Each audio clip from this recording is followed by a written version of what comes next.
It's the single largest day of voting in the US presidential primary calendar, and this is all but sealed for Donald Trump, really. But let's go to CNN correspondent Julia Benbrook. She joins me from Los Angeles in California.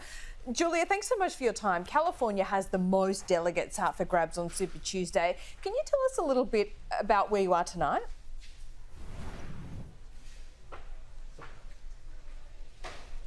Yeah, so tonight I am at a ballot processing center, and you can actually see the process playing out behind me. They are counting those mail-in ballots right now. They've got several different areas set up for this, and this is all of LA County's votes. And so we're going to see even more come in when the polls close here on the West Coast.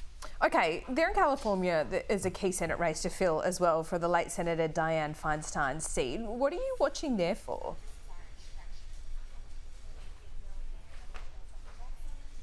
So there are a lot of down the ballot races that we are paying close attention to. There's a lot of headlines about the presidential race, but these are really important as well. And here in California, they have a unique system. It is a two-party primary, meaning that the two candidates with the most votes are the ones that are going to advance to the race in November. It doesn't matter what party they're in.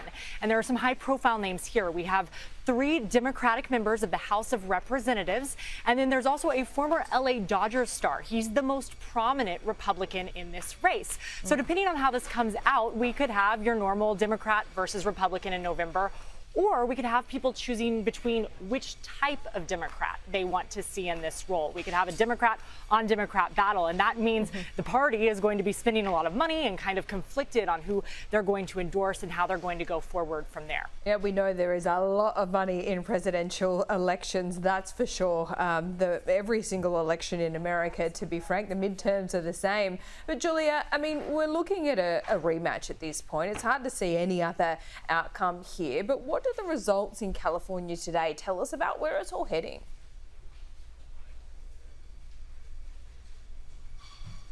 Well, you're exactly right. It is looking likely that we are going to see a Trump-Biden rematch in November. But tonight, I think that both of those frontrunners are going to be looking for warning signs. We actually got some recent polling, a CNN poll of polls that's really an average of some trusted surveys, and it showed that there is no specific winner. Nobody has a full lead in this hypothetical matchup. So Trump has 48% there and Biden has 46%.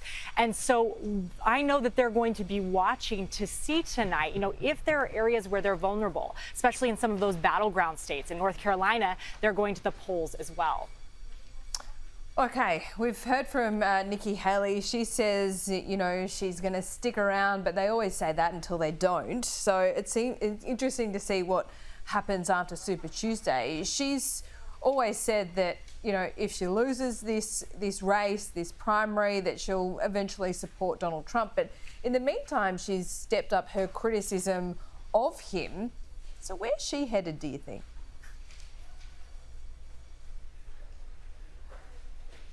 Well, back when she participated in those GOP debates, everyone on that stage, and I will note Trump was not on that stage. He did not participate in those Republican primary debates. But everyone who was on the stage signed a pledge saying that they would support the eventual GOP nominee. And like you mentioned, since then, Haley has really ramped up her criticisms of Trump. She has taken this to a new level, as he has as well. But when she was asked about whether or not she would continue to support that nominee, it was in an interview with NBC, she said, essentially, I'll make that decision when the time comes. So she's suggesting that she is not bound by that promise anymore. And that brings up another question. If she does step away, then who do her supporters go to? Do they go to the Republican nominee automatically, or is Biden able to reach across and get some of those more moderate independent thinkers? Julia, thanks so much for taking us through that in Los Angeles, California. Appreciate it. We'll see you soon.